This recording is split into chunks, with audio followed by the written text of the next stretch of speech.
दिवस म्हणजे फार महत्त्वाचा आहे. आणखीन औरंगाबादला आलो म्हणजे आपल्या घरी आल्यासारखं वाटतं मला. जवळच इथून पैठण म्हणजे प्रतिष्ठान आहे, तिथे आमचे पूर्वज राहिलेले आहेत. ते सगळं आपल्याला माहितीच आहे. पण आज सांगायचं म्हणजे असं की सहयोगाबद्दल फार गहन असता पाहिजे. आता इथे 36 देशातले लोक आलेले आहेत आणि त्यांना गणपती कशाशी खातात ते माहिती.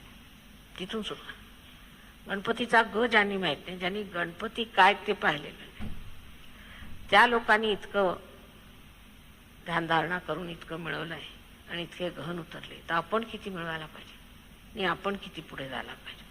पण तसं आपलं होत नाही. कारण त्याला रशियाला जाऊन माझ्या लक्षात आलं की रशियामध्ये हजारो लोक सहयोगात आले. हजारो, 2000 बाहेर तर 2000 आतमध्ये हॉलमध्ये. परत दुसऱ्या दिवशी सकाळी म्हटलं तर 4,000 परत.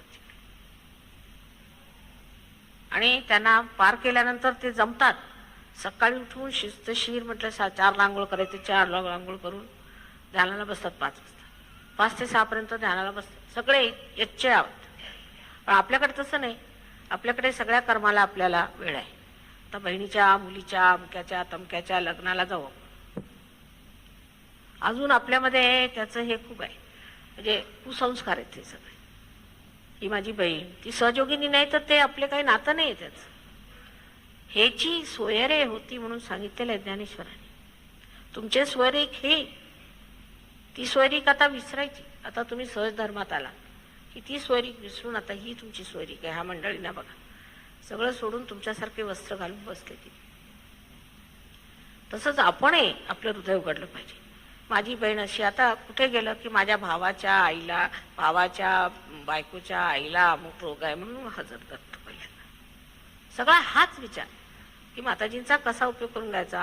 अरे माझं काय फायदा करून घ्यायचा आहे, मला आत्म्याला मिळवायचं आहे, मला आत्म्यामध्ये उतरायचं आहे, माझं स्वतःचं उत्थान मला करून घ्यायचं आहे. ह्याच्यात राहिलं काय, बाकी सगळं तर आहेच, त्याला काही अंत नाही.